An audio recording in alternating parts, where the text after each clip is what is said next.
Restaurarla demuestra que su corazón es duro.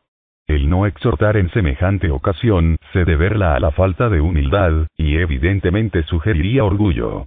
Moisés estuvo dispuesto a exhortar cuando lo atacaron y luego les dio a sus detractores toda una noche para que se arrepintieran. Moisés trató con los rebeldes en forma separada. Primero trató con Coré, el levita, luego con Datán y Abiram. A estos últimos los envió a llamar con alguien. Pero ellos se negaron a venir, indicando claramente que no querían saber nada con Moisés. Versículo 12. En la acción de Moisés podemos ver que los que representan la autoridad procuran la restauración, no la división, aun después de ser rechazados. Estos hombres rebeldes acusaron a Moisés de haberlos sacado de una tierra que destilaba leche y miel. Versículo 13. Qué absurda era la acusación. Ya se habían olvidado de que en vez de tener leche y miel, en Egipto los habían obligado a hacer ladrillos, y a veces hasta sin el suministro de paja. Estos rebeldes no eran diferentes de los 10 espías que, luego de ver claramente la abundancia de Canaán, se negaron a entrar en la tierra y hasta culparon a Moisés de ella. Su rebelión había llegado al extremo. No quedaba más que el juicio. Por eso Moisés se enojó en gran manera y acudió al Señor para que diera una prueba decisiva de su autoridad. Versículo 15. Dios procedió a juzgar. Esto significaba que consumiría no solamente a Coré, que era el principal instigador, sino también a la congregación que lo seguía. Pero Moisés se postró sobre su rostro e imploró por la congregación. Versículo 22. Dios contestó su oración y perdonó a la congregación, pero les ordenó que se apartaran de las tiendas de los impíos. Luego juzgó a Coré, a Datán y a Abiram, sin espíritu juzgador. Mientras Dios se preparaba para dictar sentencia a los rebeldes, Moisés le decía claramente a la congregación: Jehová me ha enviado para que hiciese todas estas cosas, no las hice de mi propia voluntad. Versículo 28. En cuanto a sus propios sentimientos, no tenía ninguna intención de juzgar a nadie que se rebelara contra él. Él mismo demostró que era el verdadero siervo de Dios cuando insistió en que esta gente no había pecado contra él sino contra Dios. Aprendamos a llegar al espíritu de un hombre. Vemos que en Moisés no había ni la más leve intención de juzgar. Él actuó en obediencia a Dios porque era siervo suyo. No tenía ningún sentimiento personal, salvo el de que habían pecado contra Dios. Además les explicó que el Señor les probaría esto creando algo nuevo. Versículo 30. Así Dios ejecutó un gran juicio para establecer la autoridad de Moisés. 3 familias fueron destruidas y 250 príncipes de la congregación perecieron quemados. Versículos 27-35. El camino de los rebeldes conduce al Seol. La rebelión y la muerte se juntan. La autoridad es algo que Dios establece. Así que todos los que ofenden a sus autoridades establecidas desprecian a Dios. Pero en Moisés hallamos a una autoridad delegada que no tenía opinión propia ni espíritu juzgador, intercesión y expiación. Aunque toda la congregación de Israel estaba presente cuando se abrió la tierra y tragó a las familias rebeldes, y aunque huyeron aterrorizados, su temor era solamente temor del castigo, en ningún sentido temor de Dios. No comprendieron a Moisés. Sus corazones permanecieron insensibles. Así que luego de pensarlo toda una noche, ellos también se rebelaron el mismo día siguiente. Versículo 41. A menos que uno haya tenido un encuentro con la gracia de Dios, su condición interior permanece igual. Toda la congregación murmuró contra Moisés y Aarón, declarando: Vosotros habéis dado muerte al pueblo de Jehová. Versículo 41. Observemos ahora todo el relato de cómo respondieron estas autoridades delegadas a tal reacción contra ellos. Humanamente hablando, Moisés debería estar muy enojado con el ataque de estos hombres. Evidentemente, lo que se había hecho era obra de Dios. ¿Por qué tenían que murmurar contra él? ¿Por qué no murmuraban contra Dios en vez de volverse contra su autoridad delegada? Pero la reacción de Dios vino más pronto que la de Moisés y Aarón. He aquí la nube cubrió el tabernáculo y apareció la gloria del Señor. Versículo 42. Dios venía a juzgar a la congregación. Así que les dijo a Moisés y a Aarón que se apartaran de en medio del pueblo.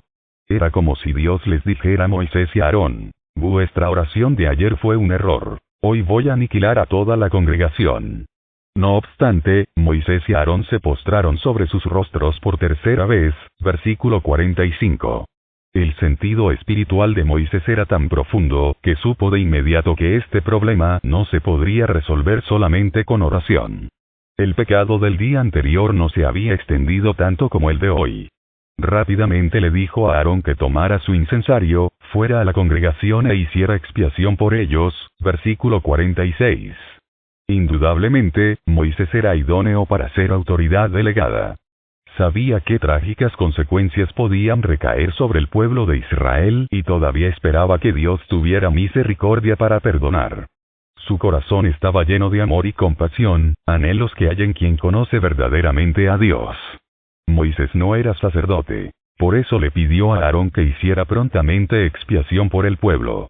Aquí se ofrecía intercesión más expiación. La mortandad ya había comenzado entre el pueblo. Aarón se puso esta vez entre los muertos y los vivos, con el resultado de que cesó la mortandad. Los que murieron en esta oración fueron 14.700, versículo 49. Si Moisés y Aarón no hubieran estado tan alertas, seguramente habrían muerto muchos más. La gracia expiatoria que se veía en Moisés era asombrosamente semejante a la que se veía en su Señor. Cuidaba del pueblo de Dios y se sentía responsable tanto de los obedientes como de los rebeldes. Una persona que solo cuida de sí misma y que frecuentemente se queja de la responsabilidad que le cabe por otros no sirve para representar la autoridad. La forma en que uno reacciona demuestra la clase de persona que es. Muchos piensan solamente en guardar las apariencias y son sumamente susceptibles a las críticas de otros. Todos sus pensamientos son egocéntricos. Moisés, sin embargo, era fiel en toda la casa de Dios. Es posible que si el pueblo hubiera sufrido, Moisés habría sentido satisfacción carnal, pero en tal caso no habría sido un siervo fiel. Un siervo fiel, aunque sea personalmente rechazado y despreciado, llevará las cargas de los demás. Los israelitas se rebelaron contra Moisés, pero él intercedió por sus pecados. Se opusieron a él y lo rechazaron, pero todavía intercedió por ellos. Si solo cuidamos de nuestros propios sentimientos, no podremos interceder por los problemas de los hijos de Dios. Confesemos, por tanto, nuestro pecado, reconociendo que somos demasiado pequeños y demasiado duros. Dios desea que tengamos gracia. Permitamos que Dios juzgue en todas las cosas. El ser benignos con los demás es la característica de todos los que están en autoridad. Capítulo 15. La base para ser autoridades delegadas. La resurrección. Luego habló Jehová a Moisés, diciendo: Habla a los hijos de Israel, y toma de ellos una vara por cada casa de los padres, de todos los príncipes de ellos, 12 varas conforme a las casas de sus padres. Y escribirás el nombre de cada uno sobre su vara. Y escribirás el nombre de Aarón sobre la vara de Leví, porque cada jefe de familia de sus padres tendrá una vara.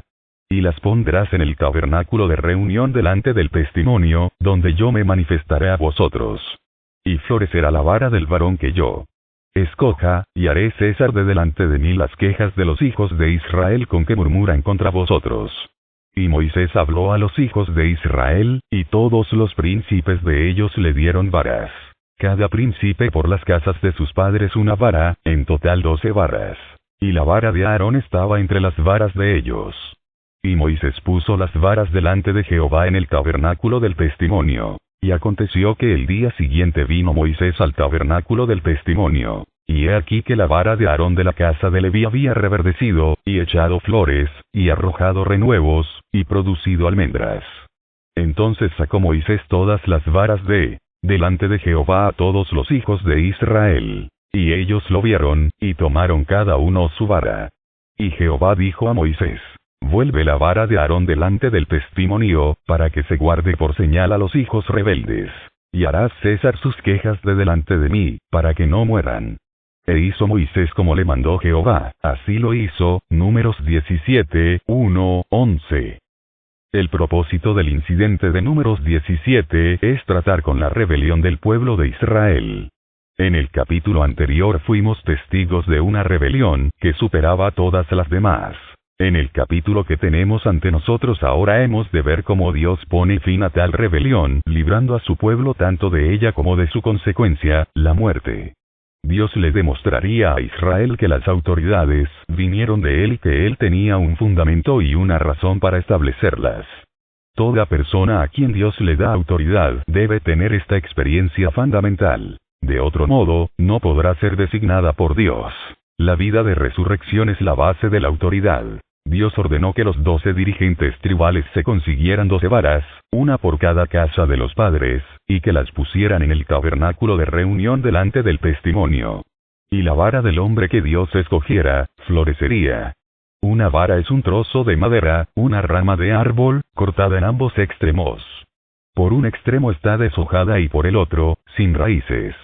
En otro tiempo estaba viva, pero ahora está muerta. Antes recibía la savia del árbol y podía florecer y llevar fruto, pero ahora es una rama muerta. A las 12 varas las deshojaron y les quitaron las raíces. Todas estaban muertas y secas. Pero Dios dijo que si una floreciera, sería la vara del que él había escogido. Esto sugiere que la resurrección es la base de la elección así como de la autoridad. En el capítulo 16 de Números, el pueblo se rebeló contra la autoridad que Dios habla designado. En el capítulo 17, Dios confirma la autoridad que él había designado. Dios demostró que la base de la autoridad era la resurrección, poniendo fin así a todas las murmuraciones del pueblo. Este no tenía ningún derecho de pedirle una razón a Dios. Sin embargo, Dios mismo condescendió en informarle cuál era su base para el establecimiento de autoridades. La base era la resurrección. Esto era algo por lo cual el pueblo de Israel no podía disputar. Naturalmente, tanto Aarón como los israelitas venían de Adán. Ambos eran hijos de ira, conforme a la vida natural no había diferencia. Estas 12 varas eran todas iguales. Todas estaban deshojadas y despojadas de sus raíces, muertas y sin vida. La base del ministerio se halla en la concesión de la vida de resurrección aparte de la vida natural. Y esto constituye la autoridad. La autoridad no depende de la persona sino de la resurrección. Aarón no era diferente de los demás, salvo en que Dios lo había escogido y le había dado una vida de resurrección. El florecimiento de la vara seca mantiene humildes a los hombres. Es Dios quien hace florecer una vara. Es Él quien pone el poder de la vida en una vara muerta y seca. La vara que florece hace que se humille su propietario y que cesen las murmuraciones de los dueños de las otras varas. La vara que originalmente tomamos es tan seca y muerta como la de Aarón. Pero si reverdece, florece y lleva fruto al segundo día, debemos llorar delante de Dios y decir: esta es tu obra, no tiene nada que ver conmigo. Esta es tu gloria, no la mía. Nos humillaremos naturalmente delante de Dios, pues ella es ciertamente el tesoro en el vaso terrenal, demostrando que el poder trascendente pertenece a Dios y no a nosotros. Solamente el necio puede estar orgulloso. Los que seamos favorecidos nos postraremos delante de Dios, diciendo: esto lo ha hecho Dios. No hay nada de que pueda gloriarse el hombre. Todo es por la misericordia de Dios, no por la obra del hombre. ¿Qué cosa hay que no hayamos recibido, ya que todo es por elección de Dios? Entendamos, por lo tanto, que la autoridad no se fundamenta en nosotros. En efecto, no tiene ninguna relación con nosotros. En lo futuro, cada vez que Aarón usara su autoridad al ministrar a Dios podía confesar: mi vara es tan muerta como las demás. La única razón por la que yo puedo servir y ellos no, por la que yo tengo autoridad espiritual y ellos no, no está en las varas, porque todas están igualmente secas, sino en la misericordia y elección de Dios. Aarón no servía en el poder de la vara, sino en el poder del florecimiento de la vara. La piedra de toque del ministerio es la resurrección. La vara indica la posición del hombre, pero el florecimiento, la vida de resurrección. Por lo que a la posición respectaba, esos 12 hombres ocupaban cargos directivos en las 12 tribus de Israel. Aarón representaba simplemente a la tribu de Leví, una de las 12 tribus. No podía servir a Dios basado en su posición, porque las otras tribus no lo consentirían. ¿Cómo resolvió Dios el problema? Les ordenó que depositaran 12 varas, una por tribu, en el tabernáculo de reunión delante del testimonio. Las varas tenían que quedar allí toda la noche, y florecería la vara del varón que Dios escogiera. Esto es la vida que sale de la muerte. Solamente los que han pasado por la muerte y han salido a la resurrección son reconocidos por Dios como siervos suyos. La piedra de toque del ministerio es la resurrección. Nadie puede señalar su posición. Tiene que ser la elección de Dios. Después que Dios hizo reverdecer, brotar y producir fruto a la vara de Aarón, y después de verlo todos los otros dirigentes, ya no tenían nada que decir.